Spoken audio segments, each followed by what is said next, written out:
podcast kita kali ini yang bertemakan tentang penggunaan media PowerPoint dalam proses pembelajaran.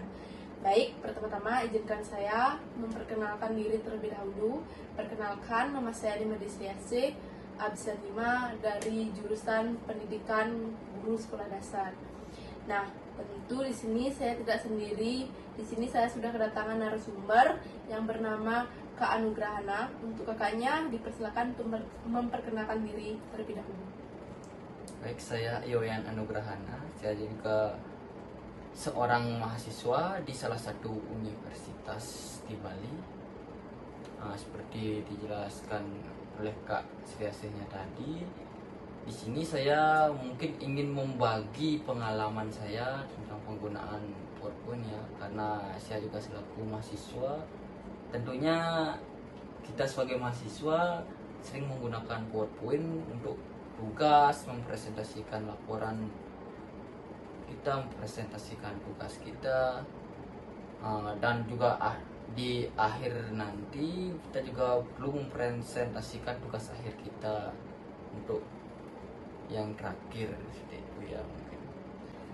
Baik, seperti yang kakak bilang tadi, penggunaan media PowerPoint itu sangatlah penting untuk kita ke depannya. Baik, kita lanjut untuk pertanyaan yang mendasar terlebih dahulu ya Kak. Untuk kakaknya, menurut kakak apa sih peran PowerPoint itu dalam proses pembelajaran? Seperti yang sudah saya tanyakan ya, apa sih peran PowerPoint sebagai media pembelajaran? Namun sebelum kita lanjut ke peran PowerPoint sebagai media pembelajaran, ada baiknya kita terlebih dahulu mengetahui apa sih itu PowerPoint, apa sih fungsinya, apa sih fungsi awal dari PowerPoint.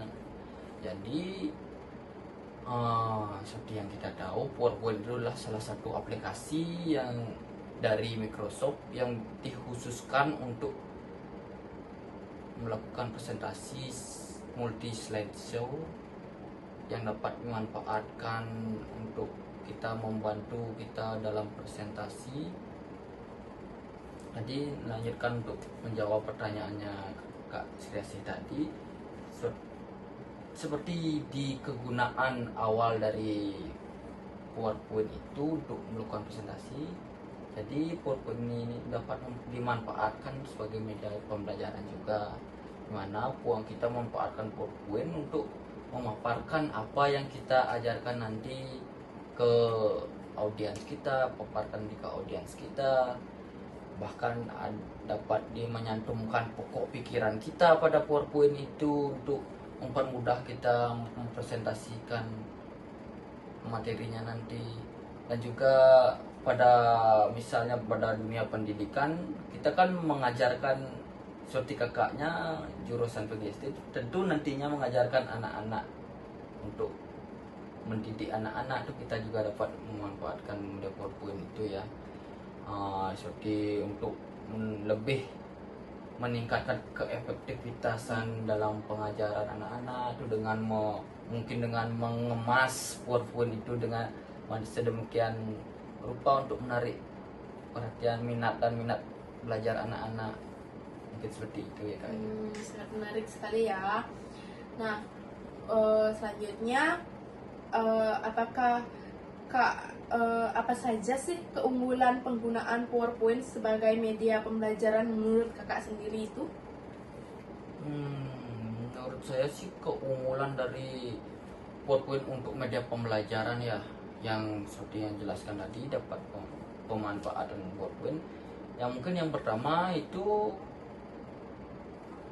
dapat mempermudah kita sebagai pengajar ya, untuk memaparkan materi, karena dapat menyantumkan pokok-pokok pikiran kita yang nanti kita jelaskan pada PowerPoint.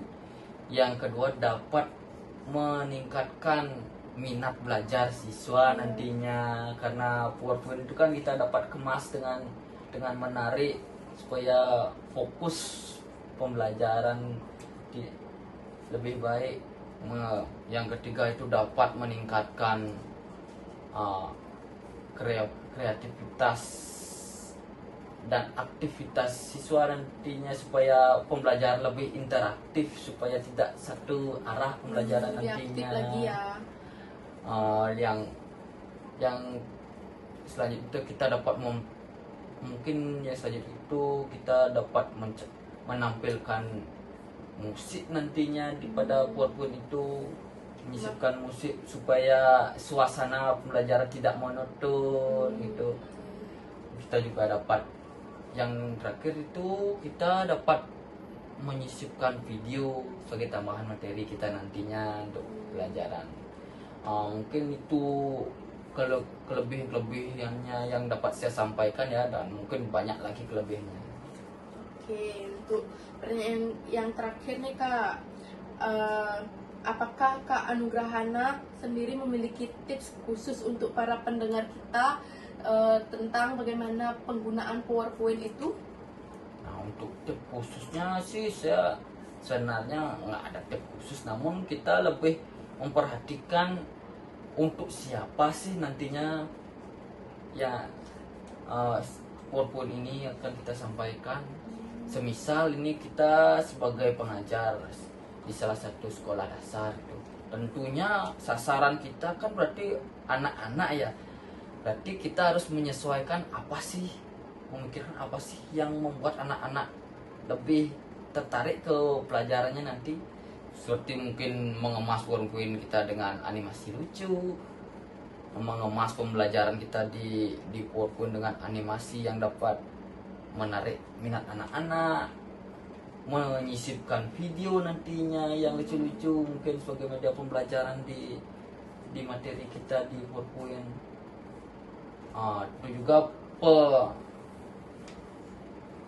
memasukkan materi itu, misal kita memasukkan materi ya tidak tulisan saja ya, juga menampilkan gambar tuh supaya lebih paham nanti anak-anak untuk mencerna pelajaran yang kita nanti sampaikan. Mungkin itu yang bisa saya sampaikan untuk tips and triknya ya. Iya ya. Keren sekali ya untuk tipsnya dari Kakak Anugrahana sendiri. Nah, baik Kakak, terima kasih atas waktu dan wawasan yang berharga ini. Bagi para pendengar, baik para pelajar, pelajari media PowerPoint ini terlebih dalam lagi agar kita bisa memahami apa itu PowerPoint. Baik, sekian dari saya dan kakaknya, terima kasih.